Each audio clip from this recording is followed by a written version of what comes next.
So, hello everyone, welcome back to online class. I am Prashant Singh, and today we are going to discuss about our first chapter in Science 1, that is gravitation.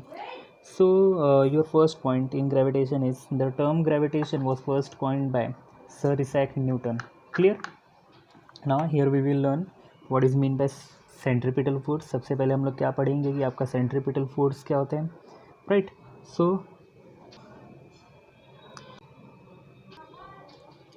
as you can see in the diagram, जो आपकी screen पे आ रहा है, our earth is given and earth के surrounding में एक orbit है and in that orbit satellite is revolving. Okay, so satellite जिस ऑर्बिट पे रिवॉल्व कर रहा है वो ऑर्बिट आपका सर्कुलर है. ओके, सो बोला क्या हुआ है, an object which moves along a circular path. तो यहाँ पे जो ऑब्जेक्ट का काम कर रहा है वो हमारा सैटेलाइट है, right. Object might be anything, वो आपका कोई भी एक पार्टिकल हो सकता है. Okay, so an object which moves along a circular path is acted upon by the force, right. तो यहाँ पे क्या बोला हुआ है कि अगर कोई भी आपका ऑब्जेक्ट अगर सर्कुलर ऑर्बिट में रिवॉल्व करेगा तो उसके ऊपर एक पर्टिकुलर फोर्स लगता है which is directed towards the centre of the circular path. जो आपके सर्कल का जो सेंटर होगा वहाँ पे वो डायरेक्टेड रहेगा always, that is your radii. Okay, directed along the radii of the circle towards the center. This force is called as what? Centripetal force. And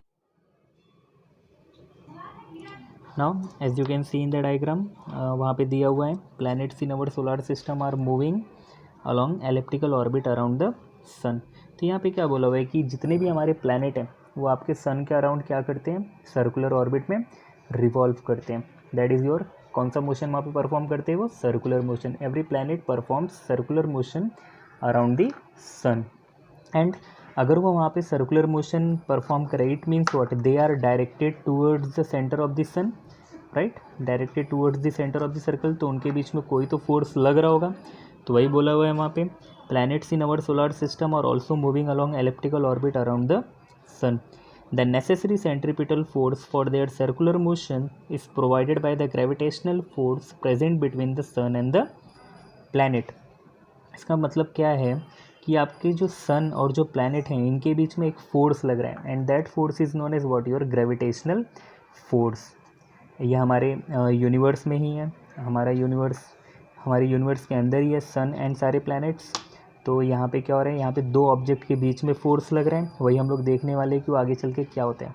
always remember one thing, अगर object है हमारे universe में तो वो दोनों object एक दूसरे को क्या करेंगे, एक दूसरे से अट्रैक्ट करेंगे and that attraction force is known as what, your gravitational force. वही हो रहा है यहाँ पे. आपका जो सन है वो आपके प्लैनेट्स को क्या कर रहा है, खुद की तरफ एक दूसरे को वो अट्रैक्ट कर रहे हैं, क्योंकि सन के पास भी उसका ग्रेविटेशनल फोर्स है एज वेल एज जितने प्लैनेट्स भी हैं उनके पास भी उनका फोर्स है, right. So because of that, but हमें पता है सन जो है वो काफ़ी बड़ा है, तो सन का जो ग्रेविटेशनल फोर्स होगा वो ज़्यादा होगा as compare to other planets. तो इसी की वजह से क्या होता है, जितने भी प्लैनेट होते हैं वो आपके सन के अराउंड रिवॉल्व करते हैं. और हमें पता है कि मून जो है, मून क्या करता है, आपके अर्थ के अराउंड रिवॉल्व करता है. वाई? क्योंकि आपके जो अर्थ का जो ग्रेविटेशनल फोर्स है वो आपके मून से ज़्यादा है. That is the reason why moons revolve around our earth. ठीक है, ओके. और यही सेम होता है आपके सैटेलाइट्स के साथ भी. आपके सैटेलाइट्स भी क्या करते हैं, आपके अर्थ के अराउंड रिवॉल्व करते हैं एंड ओके, ये हम लोगों को वहाँ से सीखने को मिला. So now we will move on to our next topic, that is Kepler's law. Till now we have studied what is centripetal force, right. तो अब हम लोग चल रहे हैं वहाँ पे केपलर्स लॉ पे. सो केपलर लॉ पे जाने से पहले वहाँ पे हम लोग देख लेते हैं कि एक्चुअली होता क्या है. So from ancient times, right, ancient time से ही मैन, जो ह्यूमन बींग्स थे वो बहुत ही क्यूरियस थे रिगार्डिंग व्हाट, कि किस तरीके से प्लैनेट का पोजीशन है, क्या होता है, राइट. सो बट उस समय ऐसा क्या होता हुआ, उस समय इतने इंस्ट्रूमेंट्स अवेलेबल नहीं थे. तो क्या होते थे, वो नेक्ड आई से ही देख के बता देते थे कि ऐसा ऐसा है. इट मीन्स व्हाट, कि वहाँ पे हम लोगों को एक्यूरेट डेटा नहीं मिल पाता था. But nowadays as your 16th century starts, तो जैसे ही आपका 16th सेंचुरी स्टार्ट हुआ, सो क्या बोला हुआ वहाँ पे, जैसे ही आपका 16th सेंचुरी स्टार्ट हुआ तो मैन, जो ह्यूमन बींग्स हैं, उन्होंने इतनी इन्फॉर्मेशन कलेक्ट कर लिए थे कि उसके बेसिस पे, उस डेटा के बेसिस पे हम लोग क्या कर सकते थे, बहुत सारी चीज़ें प्लैनेट्स के बारे में जान सकते थे। तो हुआ क्या, आपके जो जॉनस कैपलर थे, इन द ये बोला हुआ है वहाँ पे Kepler's law, from ancient time man is observing position of the planet in the sky, right. Up to 16th century he was having much more information about position and motion of this planet. But जैसे ही 16th century आया वैसे ही क्या हो जाएगा, जो human beings है उन्होंने बहुत सारे इंफॉर्मेशन कलेक्ट कर लिया regarding what position and motion. Okay, so now as you can see in the frame, one picture is given of Johannes Kepler. So he was a German astronomer, Johannes Kepler. That is उनका as दिया हुआ है 1571 to 1613. He studied the motion of planet and he stated 3 law about the motion of planet. So Johannes Kepler ने क्या किया, वहाँ पे 3 laws state किए, एंड वो जो आपके लॉज है वो किस पे बेस्ड थे, motion of the planet. So these 3 laws are known as what, Kepler's law, and it is one of the important question in your 10th standard, जो कभी भी पूछा जाता है. ओके, एंड ये अगर एग्जाम में आया तो 3 मार्क्स के लिए आ सकता है. ओके, तो चलिए देखते हैं.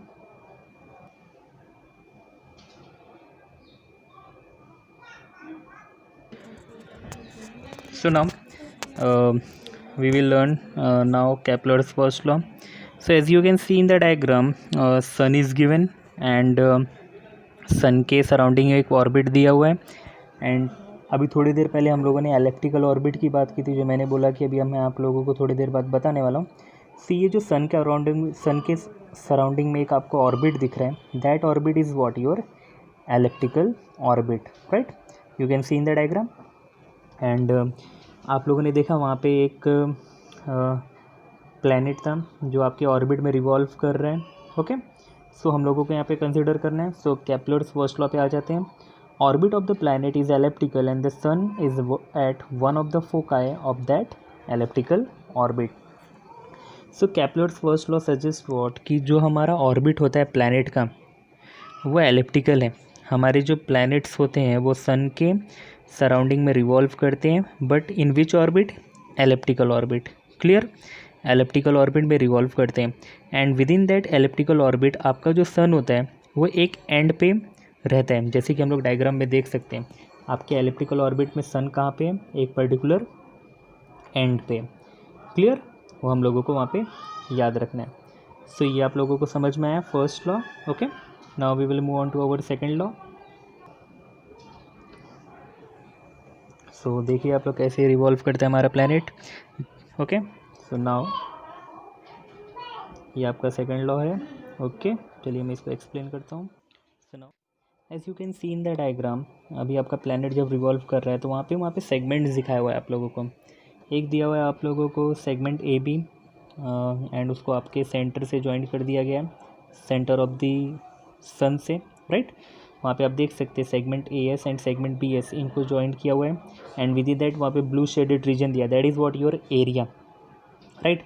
आपका जो प्लैनेट है जब वो पॉइंट ए से पॉइंट बी पे आएगा, सो वो कितना एरिया कवर कर रहा है वो हम लोगों को दिखाया हुआ है. And in next case C and D also, point आपका जो सेगमेंट है सी एस और डी एस, इनको हम लोगों ने क्या किया, सेंटर ऑफ द अर्थ से ज्वाइन कर दिया. एंड विद इन दैट हम लोग एक एरिया दिखा रहे हैं ब्लू शेडेड रीजन से. ओके, सी ये जो आपका आर्क है ए एस बी, और ये जो आपका आर्क है डी एस सी, ये जो रीजन है वहाँ पे दो, इन दोनों का एरिया क्या है, सेम है, राइट. इन दोनों पर्टिकुलर शेडेड रीजन का जो एरिया है सेम है. वही बोला हुआ है आपके केपलर सेकंड लॉ में, the line which joins the planet and sun sweep same area in same time interval, right.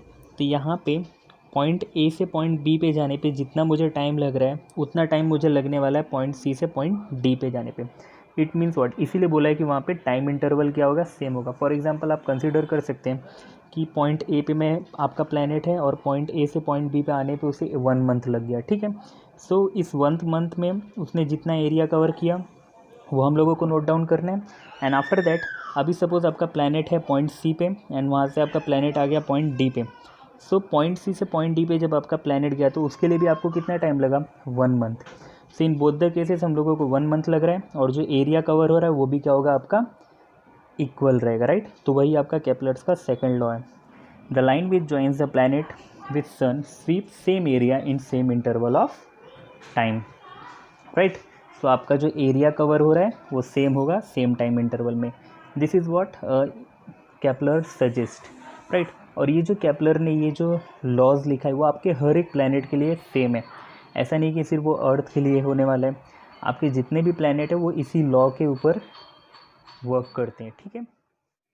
Now we will move on to our third law. Let's move on to our third, that is Kepler's third law. So square of the periodic time of a planet orbiting around the sun is directly proportional to the cube of the average distance between the planet and the sun. Square of the periodic time. Now first I will explain what is meant by periodic time, right? So we know 1 year means what? 1 year आपका क्या होता है कि हमारे अर्थ ने सन का एक complete revolution लगा लिया, right. So what is the time period of the earth? So time period of the earth around the sun is what? 1 year. Okay. So ये आपका क्या हो जाएगा periodic time. तो आपका जो भी periodic time होता है हम लोग कैपिटल T से इंडिकेट करते हैं, अभी दिखाएगा वहाँ पे। आप कभी भी एक चीज़ याद रखना, आपका जो periodic time होता है वो हम लोग कैपिटल T से इंडिकेट करेंगे। So square of the periodic time of a planet orbiting around the sun.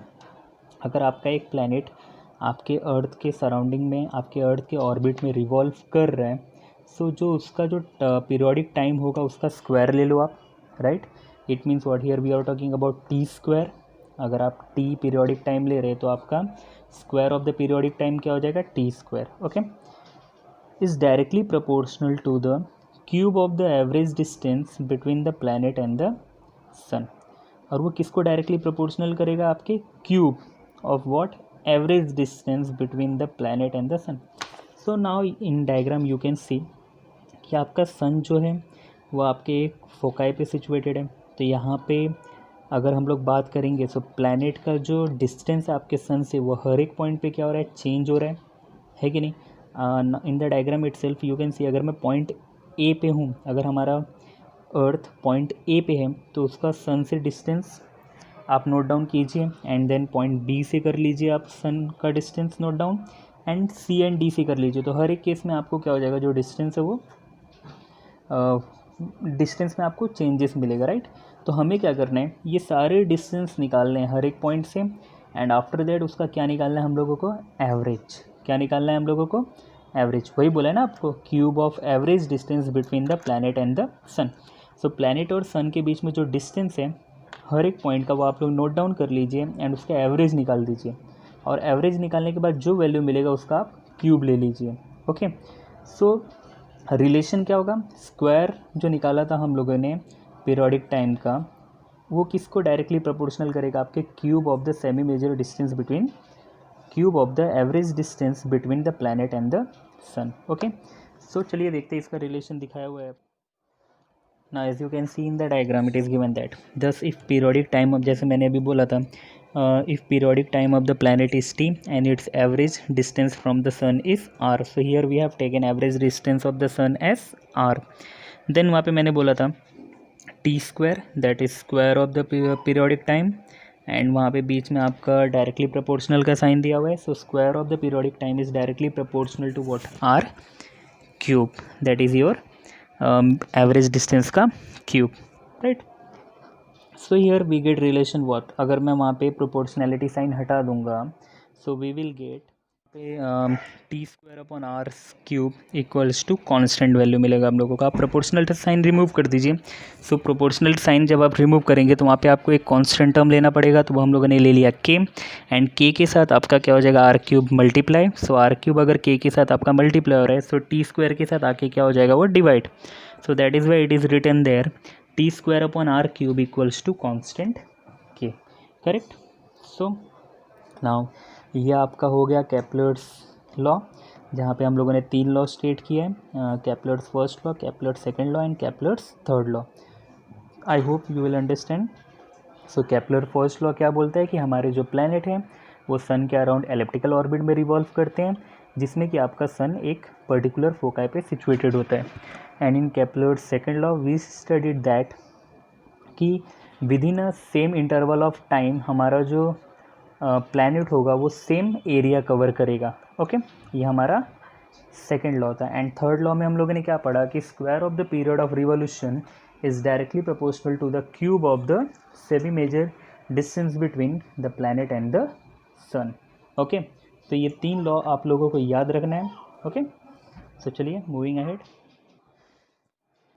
So Newton's law of gravitation states that every object gets attracted towards the surface of the earth, right. ये हम लोगों ने day to day life में भी देखा हुआ है कि अगर कोई भी ऑब्जेक्ट हम लोग ऊपर की तरफ रिलीज़ करेंगे सो ऑलरेडी क्या होता है वो आपके अर्थ के सरफेस पे ही आता है। For example when we throw a ball in the upward direction, so after attending a certain height वो क्या होता है वापस से नीचे की तरफ आता ही आता है। इट मीन्स व्हाट, उसके ऊपर कोई तो फोर्स लग रहा है and that force is known as what, your gravitational force, right. वो हमारा जो अर्थ है वो आपके बॉल को क्या कर रहा है, अट्रैक्ट कर रहा है। In case of aeroplane also, अगर आप लोगों ने सुना हुआ है कि एरोप्लेन अगर चल रहा है, अगर वो बाई चांस अगर उसका जो इंजन फेल हो गया, अगर वो गिरता भी है तो कहाँ पे गिरता है, आपके अर्थ के सरफेस पे ही गिरता है। बट प्लेन तो ऑलरेडी आपसे 3-4 किलोमीटर ऊपर ही रहता है, बट गिरता कहाँ पे, आपके अर्थ के सरफेस पे। सो इट मीन्स व्हाट, वहाँ पे भी कुछ तो फोर्स लग रहा है। ओके, सो ये हम लोगों ने यहाँ पे देखा। So gravitational force is exerted on the object by the earth, right. So यहाँ पे क्या हो रहा है, हम लोगों ने देखा अभी आपका जो स्टोन था वो आपके अर्थ के सरफेस पे ही गिरा एंड वहाँ पे एक लिखा हुआ है gravitational force is exerted on object by the earth. So यहाँ से आपको क्या पता चलता है कि आपके हर एक ऑब्जेक्ट पे ग्रेविटेशनल फोर्स लगता है। Okay, so now you can see in the diagram, as I told earlier, the term gravitation was first coined by Sir Isaac Newton. So वही वहाँ पे दिया हुआ है, Newton stated law of gravitation which describes the nature of gravitational force between any two object। तो यहाँ पे क्या बोला हुआ है, ये जो आपका लॉ ऑफ ग्रेविटेशन है it was stated by sir Isaac Newton and ये जो आपका लॉ है that is law of gravitation which describe the nature of gravitational force. ये आपके ग्रेविटेशनल फोर्स का क्या डिस्क्राइब कर रहा है, nature between any two object. किसी भी दो ऑब्जेक्ट के बीच में आपका जो ग्रेविटेशनल फोर्स लग रहा है उसे किसने एक्सप्लेन किया, उसे सर इसैक न्यूटन ने। तो यहाँ पे आपको डेफिनेशन दिया हुआ है, every object in the universe attract every other object which a force which is directly proportional to the product of their masses and inversely proportional to the square of the distance between them, the force which act along the line joining the center of two objects. So this is the given definition. So now let us understand with the help of this small setup. तो वहाँ पे हम लोगों ने क्या बोला है कि जो भी आपका ग्रेविटेशनल फोर्स है वो दो ऑब्जेक्ट के बीच में लगता है। So here we have considered two object, right, one having mass m1 and the another object having mass m2, right, which is separated by a distance d. so d क्या है आपका, दोनों ऑब्जेक्ट के बीच का distance and m1 is the mass of one object and m2 is the mass of another object, right. तो ये इन दोनों का मास हो गया एंड इनको हम लोगों ने सेपरेट कर दिया है d से। और सेपरेशन कहाँ से हो रहा है आप देख सकते हैं, आपका जो बिगर स्फीयर है ब्लू कलर में उसके सेंटर से और आपका जो ग्रीन कलर का स्फीयर है उसके सेंटर से, राइट। तो आप लोगों को ये नोट डाउन करना है ये पॉइंट यहाँ से। तो अभी आपके डेफिनेशन में क्या बोला हुआ था, just look at para 2 second point, every object in the universe attract every other object, right. So चलिए ठीक है, यहाँ पे हम लोगों ने दो ऑब्जेक्ट लिए हैं, तो एक ऑब्जेक्ट हमारा जो है वो दूसरे ऑब्जेक्ट को क्या करेगा, attract with a force which is proportional to the product of their masses.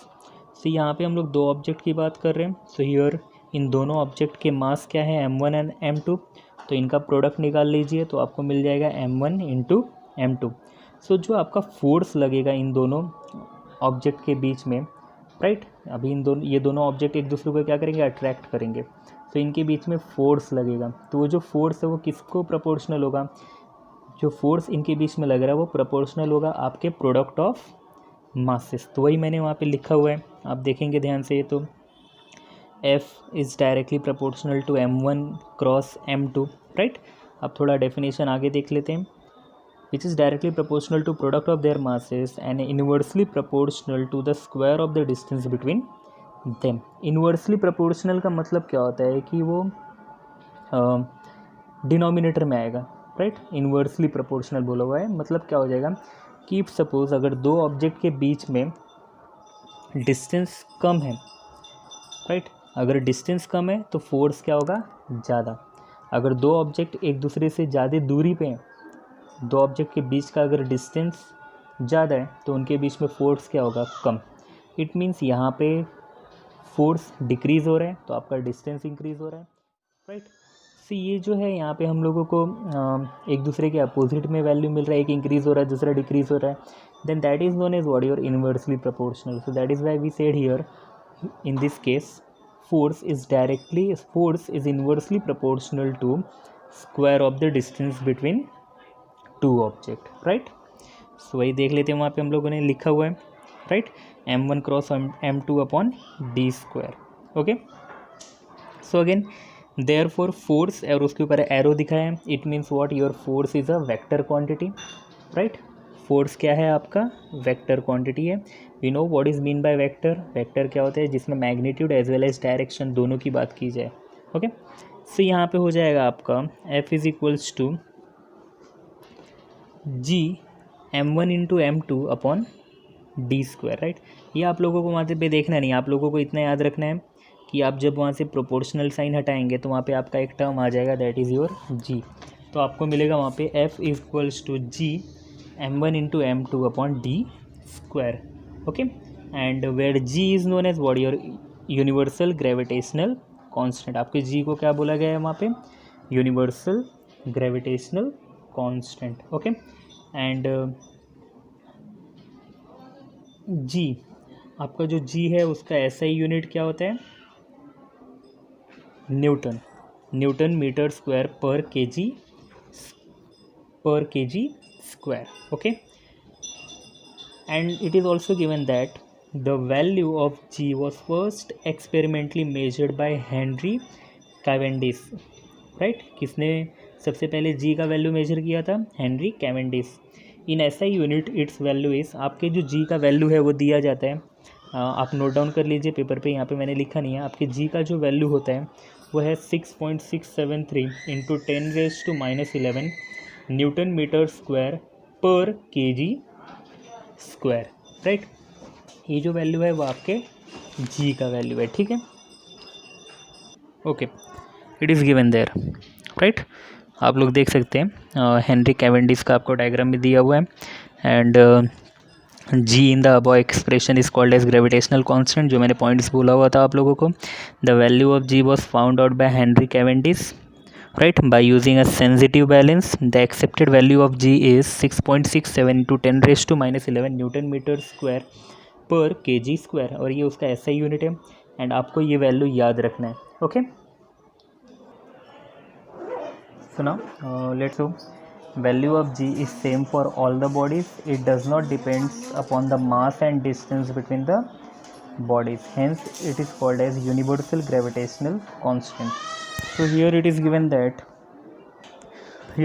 that your value of g is same for all the bodies, मतलब हमारे यूनिवर्स में जितने भी बॉडीज़ हैं उनके लिए ये जो g का वैल्यू है 6.67 into 10⁻⁻11 newton metre square per KG square, ये सारे बॉडीज़ के लिए क्या है, सेम है।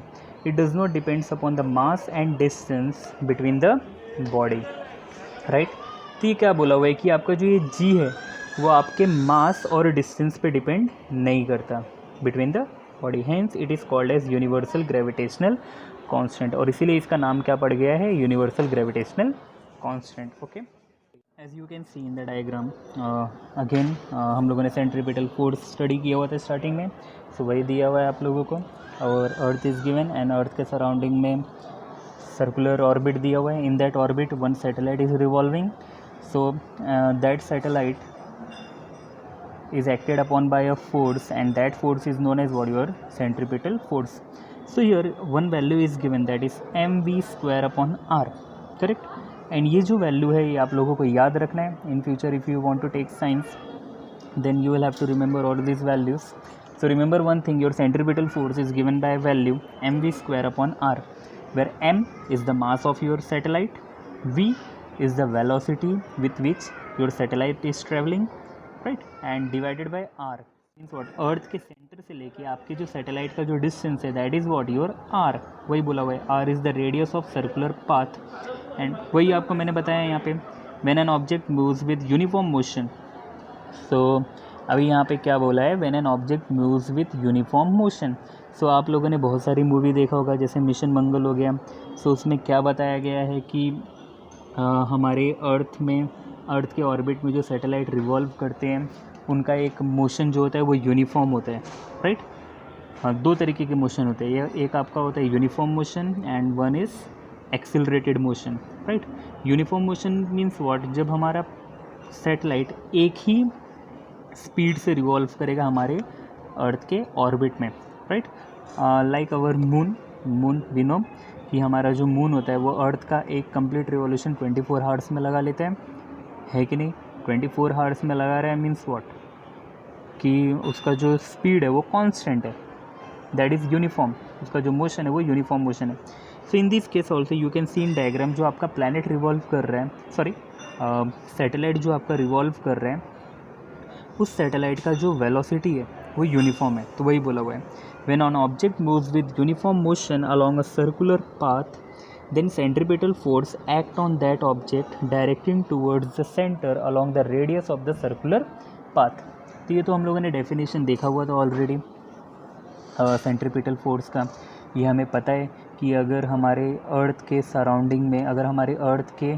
सराउंडिंग में सर्कुलर ऑर्बिट है एंड उस पर्टिकुलर सर्कुलर ऑर्बिट पे अगर एक सैटेलाइट रिवॉल्व कर रहे हैं, तो वो जो सैटेलाइट रिवॉल्व कर रहे हैं वो हमारे अर्थ के सेंटर में डायरेक्टेड है। It means what, along the radius, है कि नहीं, along the radius of the circle वो डायरेक्टेड हो रहा है। एंड जब कोई भी ऑब्जेक्ट हमारे अर्थ के सेंटर में डायरेक्टेड होता है तो it means it is acted upon by what, centripetal force. वहाँ पे कौन सा फोर्स लग रहा है, सेंट्रीपिटल फोर्स। ये हम लोगों को याद रखना है। The magnitude of this force is given by mv² upon r, okay. Here m is the mass of the object as I told earlier, r is the radius of circular path and v is the velocity of the moving object, okay. देख लीजिए कैसे revolve करता है satellite, okay. So now the centripetal force acting on the planet which is revolving around the sun is given by F equals to mv² upon। So now we will solve a little bit derivation। यहाँ पे छोटा सा एक derivation दिखाने वाले हैं, क्योंकि यहाँ पे हम लोगों को शो क्या करना है, that is our relation between Newton's law and Kepler's law. तो here we want to show what, कि न्यूटन लॉ और केपलर लॉ के बीच में रिलेशन क्या है। तो रिलेशन दिखाना है मीन्स व्हाट, वहाँ पे थोड़ा बहुत डेरिवेशन भी दिखाना पड़ेगा हम लोगों को। एंड इस डेरिवेशन की आप लोगों को आदत डाल लेनी है अभी से, alright. 9th standard, if you remember, in your first or second chapter we have solved a little bit derivation regarding Newton's 3 law। Newton's के लॉ पे हम लोगों ने वहाँ पे डेरिवेशंस निकाले हुए हैं, right. So now here the centripetal force acting on the planet which is revolving around the sun, right. So जो भी सेंट्रीपिटल फोर्स होता है, अगर हमारा जो प्लैनेट है अगर वो सन के अराउंड रिवॉल्व करेगा, तो जो सेंट्रीपिटल फोर्स है उसका मैग्नीट्यूड दिया जाता है F equals to mv² upon r। ये जो F equals to mv² upon r है वो हमारा एक्चुअली क्या है, सेंट्रीपिटल फोर्स।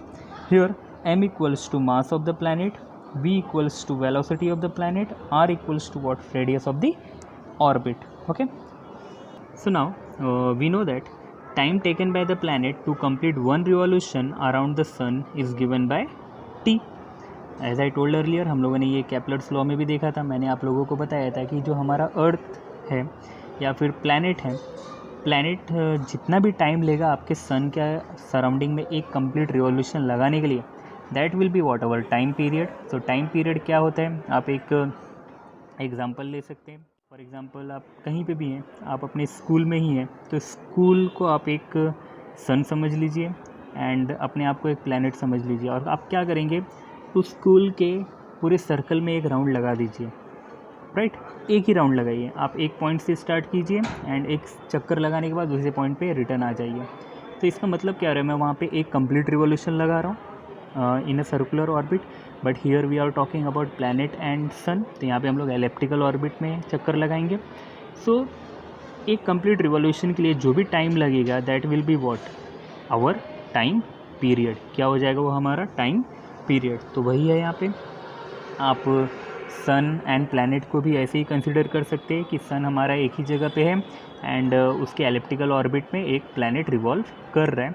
सो वो जो प्लैनेट है वो एक कंप्लीट चक्कर जब लगाएगा तो उसके लिए जो भी टाइम लगेगा that will be what ever time period. So distance covered by the planet in one revolution is the circumference of the orbit, right.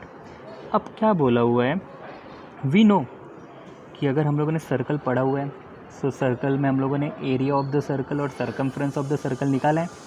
अब यहाँ पे हम लोगों को एरिया तो दिखाना नहीं है, हम लोग यहाँ पे क्या दिखाने वाले, circumference. We know circumference of the circle is given by 2πr, right. तो यहाँ पे भी हम लोग वही चीज़ लगा लेते हैं. Distance covered by the planet in one revolution is the circumference of the orbit. तो इसका मतलब क्या है, जब हमारा प्लैनेट एक रिवॉल्यूशन लगाएगा इट मीन्स व्हाट, वो सर्कुलर मोशन में रिवॉल्व कर रहा है. एलिप्टिकल ऑर्बिट भले ही है लेकिन क्या कर रहा है, वो एक कंप्लीट चक्कर लगा रहा है उसका, राइट. इट मीन्स व्हाट, वहाँ पे हम लोग वन सर्कमफ्रेंस लगा रहे हैं उस कंप्लीट एलिप्टिकल ऑर्बिट का and that will be equal to what, your circumference of the circle. So circumference of the circle कितना हो जाएगा आपका, 2πr. So always remember one thing कि अगर कोई भी ऑब्जेक्ट एक कंप्लीट रिवॉल्यूशन लगाता है तो वो कितना सर्कमफ्रेंस कवर कर रहा है, इक्वल्स टू 2πr. को यहाँ पे दिया हुआ है आप लोगों को, ठीक है. इसमें कोई भी डिफ़िकल्टी होनी नहीं चाहिए आप लोगों को, okay. So now moving ahead. Now therefore velocity of the planet equals to what, distance covered upon time taken, right. Now we know that velocity. So आपके velocity of the planet, velocity का formula क्या होता है आपके, velocity is given by what, distance upon time, है कि नहीं. ये हम लोगों ने 9th स्टैंडर्ड में देखा था. Students always remember one thing कि आप लोग जो भी प्रीवियस स्टैंडर्ड में पढ़ते हो कहीं ना कहीं उसका लिंक आपके नेक्स्ट स्टैंडर्ड में होता ही होता है. सो ऐसा मत सोचिए कि आप 9th स्टैंडर्ड पढ़ लिया तो उसे भूल जाओ, नहीं. आप लोग उसे हर एक पर्टिकुलर इंटरवल ऑफ टाइम पे उसे रिकॉल करते रहिए, थोड़ा बहुत आप स्टडी कीजिए, okay. So we know velocity is given by speed upon और you can say distance upon time, okay. Velocity is given by distance upon time or you can say displacement upon time also. So in this case वही दिया हुआ है, distance covered upon time. सो जो हमारा planet है वो distance कितना cover कर रहा है, अभी मैंने थोड़ी देर पहले बोला कि अगर एक सर्कमफ्रेंस लगा रहा है इसका मतलब वो कितना डिस्टेंस कवर कर रहा है, 2πr. तो it is given there v equals to 2πr upon time कितना लग रहा है, एक कंप्लीट सर्कमफ्रेंस लगाने के लिए, एक कंप्लीट रिवॉल्यूशन लगाने के लिए वहाँ पे टाइम लगेगा टाइम पीरियड के जितना, that is your capital T. अगर हमारा प्लैनेट सन के अराउंड रिवॉल्व कर रहा है, एक कंप्लीट चक्कर लगाया उसने, तो वो डिस्टेंस कवर कर रहा है 2πr, that is what your circumference. And उस पर्टिकुलर सर्कमफ्रेंस के लिए जो भी टाइम लग रहा है वो आपका क्या हो जाएगा, capital T, that is your time period. तो इसीलिए वहाँ पे लिया है. तो यहाँ से हमें किस चीज़ का पता चल गया, आपके प्लैनेट के वेलोसिटी का. तो यहाँ हो गया, आप लोगों को मिल गया है v equals to 2πr upon T. And remember student, velocity basically आपका क्या होता है, आपके प्लैनेट का स्पीड, ओके. सो आप ये मत सोचिए कि वेलोसिटी क्या बोल रहा हूँ मैं, वेलोसिटी मीन्स वो कितने की स्पीड से चल रहा है, okay. So now student we got in second line you can see F equals to mv² upon r. ये हम लोगों को इक्वेशन मिला हुआ था सेंट्रीपिटल फोर्स का, right.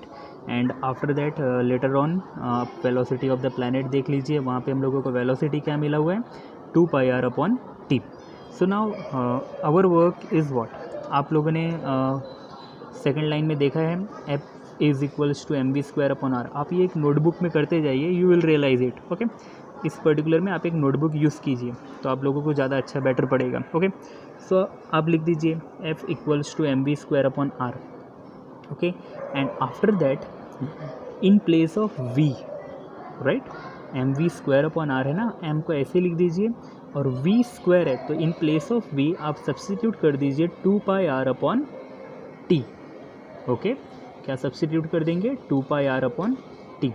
So after substituting 2πr upon t in place of v, you will get m in bracket 2πr upon t the whole square divided by r, okay.